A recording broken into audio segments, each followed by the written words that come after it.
Hey, I'm Scott Allen Miller. It's the 19th of August, 2022, and this is my vlog of daily life in Nicaragua.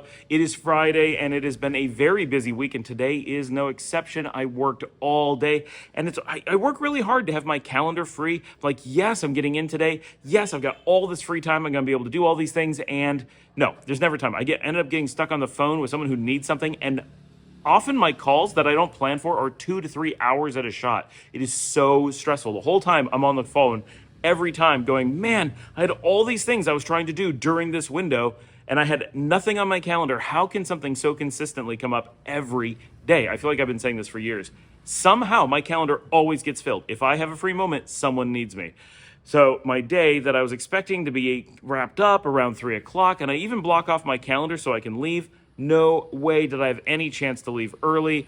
So tonight, my plan is I'm going to Managua. There's a new restaurant I want to check out, and I haven't been in Managua for a few months. I just haven't had a lot of time, and I want to go and hang out and do the Managua things. So I'm getting a little bit of a break this weekend, just a tiny bit, just today. Tomorrow I have to be back, and we have Dominica's birthday party on Sunday that she does not know about, but by the time I am recording this, she does. So I ended up working until about 5:30. And pretty much saw Dominica as we switched to watching the house for a little bit. I jumped in her taxi and headed out to the bus station to catch the bus into Managua. She is going tonight to Mi Casita, which is a bar and restaurant just around the corner from us here in La Barrio, one of the few places that's here in La Barrio. And she's going to be hanging out there for the evening and seeing some bands, as she often does, because she auditions all the bands for the hotel stuff, so she's busy with that tonight. I went into Managua to hang out with friends, so I headed in on the bus, which takes about 90 minutes-ish. It was actually a little bit less, 80 to 85 minutes tonight. We made good time, didn't have any storms, and I was able to nap just a tiny bit, which is nice. And I also got some treats for the bus, tried out some new food. Unfortunately, I didn't get any video of this. It's very hard to video on a bus, partially because I'm cramped, partially because there's all these people and I don't really want to film random people who are like stuck with me in a van. That's a little bit weird in many cases. And it's just, there's just no room to maneuver. Like you can't even get to hold anything, right? Where are you going to put it?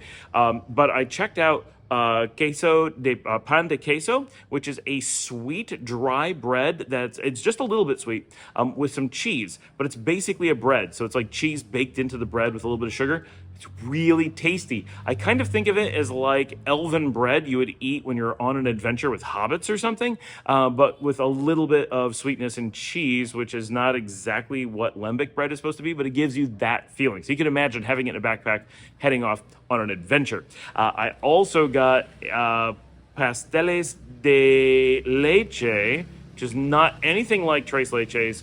It is more like a tapioca pudding, and I don't know that it's actually made from yuca, which is tapioca to Americans, but it certainly tastes like it to me, but it is a pudding. It's basically a cross between a bread pudding and what Americans think of as just a regular pudding.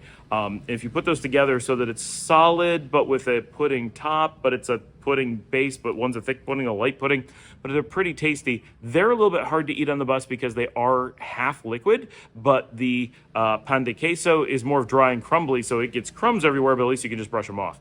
But both were delicious. So new things that I've not had before. I love all the bus food. It is the best place to explore food. If you're going to take a bus, make sure you're buying snacks. All the women, sometimes men, who come up to the bus and they've got a basket of stuff and they'll call different things. You need to get some of that food. There's so many neat and interesting and often unique snack items that you can get there. It's so much fun and tasty. And it makes the bus kind of like a treat because it's like I only get those things when I'm on the bus. So it's pretty cool. I like doing that. Anyway, so I did that, ate some of those as we were heading out of town. It was yummy. And then I took a little nap on the bus. It was dark, of course, when I got into Ciudad Sandino, which is where I head in to drop off my bags and hang out. Went in there, spent a little bit of time playing with Fido the cat. He's an adorable little 4-month-old kitten, before my friends and I headed into Managua proper to go out to dinner. Started with dinner at Hacienda Los Arcos. It is brand new, and this is one of those ones I just found on Instagram a couple weeks ago. It's one of the reasons I like Instagram. To me, it is a completely worthless platform for photography. It's basically stupid for everything except for hotels and restaurants. And once in a while, I find something interesting. Like I recently found a Leatherworks in Managua that looks like they have some cool products, and I want to check them out. So once in a while, I'll find an ad for something that's interesting, but mostly it's food or hotels, or maybe activities within the country, because here in Nicaragua, Instagram's used for almost everything. So that's just a tip. If you're coming to Nicaragua, first of all, tip, come to Nicaragua. Second of all, if you're coming to Nicaragua, or when you come to Nicaragua, make sure you're using Instagram and spend time ahead of time researching restaurants and hotels and things that look interesting here in the country, because there are so many cool things, and Instagram's just a great way to find them, not just to find out about them, but also to find out more information about the places, when they're open, what they have for events, what their menu is like. You may not see their menu itself on Instagram, but you'll likely see pictures of their menu items and different things. So quite often I'm seeing pictures of venues and food and saying, wow, that looks fantastic, I want to try that out. And that's how I end up finding bars and restaurants and stuff. So in this case, Hacienda Los Arcos, that's how I found them. They're an event center and restaurant in the Tecuantepe region, which is southeast of Managua, just off of the Messiah Road as you're heading towards Messiah. The giant region of Tecuantepe is kind of the in-between zone out there, and to the northeast of it is the area of Veracruz, and that's where Hacienda Los Arcos is, very close to Melvin's house. So a long way to go for dinner, admittedly, but the place really looked fantastic. And when we got there, it was truly amazing. Great food, great venue, great service, definitely brand new. None of their waiters really knew what they were doing yet. They're very polite, very professional, but there was a lot of like, oh, is that on our menu? I don't know. The menu was like this thick. They had so many items. All of it looked amazing, a little bit pricey, definitely more than you expect to pay in Nicaragua. Some of their dinner items were like $25 a plate. Pasta, you could really go cheap and get down to about $9, but the ones you want are going to be like $12.50. So you're looking at spending a bit more than you're used to. Those prices may sound really reasonable to an American who's listening to this, but if you're here in Nicaragua, those prices are absurdly high. Really good pasta places like Pan y Vino for the same meal might only be $9 instead of $12.50. That's a very large percentage difference in the price of your meal. And they're right in expensive parts of Managua. Other places you could easily be spending just $6 or $7 while still at a pretty fancy restaurant. So just to give you an idea, it's like double the prices you may see in other areas. Some of their furniture was still in its plastic shrink wrap. Like they hadn't even gotten it all set up yet. The place was really big, and beautiful architecture, and the whole thing was very modern. Great like foliage everywhere. What a great spot. If you were doing an event or something, it would be fantastic for like weddings, large corporate meetings, anything like that. Just really great. So we did that and then headed back in to meet up with more friends at Don Ceviche, which seems to be always where we end up. But this time we went to Don Ceviche on the Messiah Road, which I'm not used to, so a little bit on the southeast side instead of the more towards the center, maybe a little bit more northwest where we normally are.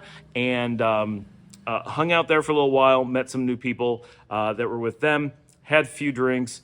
Lots of music going on, as normally is there. Very packed, a whole new venue area that I was not familiar with, so that was cool. Got to check out, there's probably like 15 bars all sharing a plaza, so very, very lively.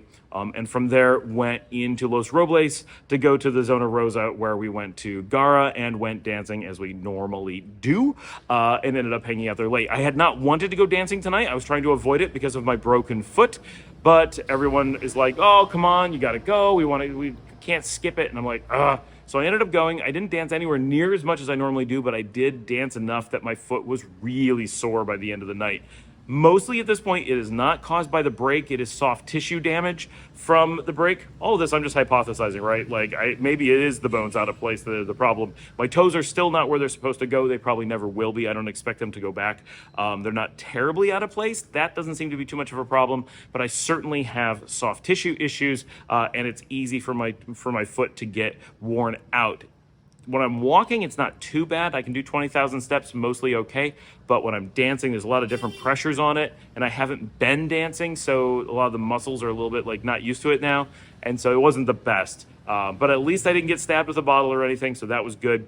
And then went home from there. It was pretty late, and we all have things we have to do tomorrow, so not making a super late night of it, but it was a lot of fun. It was a really good night out of Managua, and it was great to get back doing some of that getting out and going around the country stuff, because Leon is a small city. It may be really big for Nicaragua, but overall it's a small city, and it is really good to get out and go other places. Now, coming up really soon, next weekend, we have the volleyball championship at the hotel. So that is where we're going to be on not this weekend, not tomorrow, and not a week from today, but a week from tomorrow. We will be on the beach all day for the volleyball tournament that's happening at the Simple Beach Lodge, the Beach Bar and Grill, and the Simple Surf, and Buena Onda Surf. And then a week after that is the Festival de Maíz in Matagalpa. Really looking forward to that. It's the first festival that we're traveling somewhere to go see, and the kids really want to go, and Dominica should be able to go with us. And so we're going to be able to make an entire family outing weekend of it, we hope. And that should be a lot of fun. And we've heard it's a really good festival, and I haven't gotten to be in Matagalpa for a long time. That's going to be a lot of filming that's going to be fun, a lot of new food that's going to be fun, and a lot of just getting the kids out and doing stuff. That'll be fun. So I'm really looking forward to that. Also, I managed to get a Humble Bundle, if you're not familiar with, not important, but it's a sale thing for charity, and got a whole bunch of Pathfinder stuff that gives me a good opportunity to get the kids ready to do some, not Dungeons & Dragons, but Pathfinder, but very similar. They're related. And Luciana was thinking about dungeon mastering on that, but then decided it was going to be too much. She's been kind of like, I want to be a dungeon master. And then when it came down to it, she's like, I don't think I'm ready. So I'm going to try to do it, but I've been wanting to learn Pathfinder and get into that system. And now I have a lot of material for it. I had some before. Now I have a lot. And my hope is sometime in about the next week to at least get the kids doing a real simple starter game or something so we can learn the mechanics specific to Pathfinder, get some characters built, and be ready to start a starter adventure because we've been needing to do that, and the kids have really, really been wanting to do that for a while. So hopefully that's going to happen this week. That's about it. Kind of a busy weekend coming up, and I will see all of you after you take a moment, subscribe, and go copy that link and post it on like Facebook or some of your social media, or that friend who's would probably find Nicaragua and all this interesting content like good for them. Go ahead and send them a link to the channel, tell them about it. And if you're interested in my other channels, my Camera Cafe had another episode go up in the last few days. Sam IT, my business and technology consulting channel, had a new video going up. All my channels are staying active, so get out there and give some of them some love as well as Loaf Gaming just had Sherlock Pug go up. Not the best filming episode, not the best game either, but it's kind of interesting to see what we play to try to find cool things. Certainly not literary gaming. It's just kind of bad, but it's funny as to how bad it is. Leave your comments below. I'll see you all tomorrow.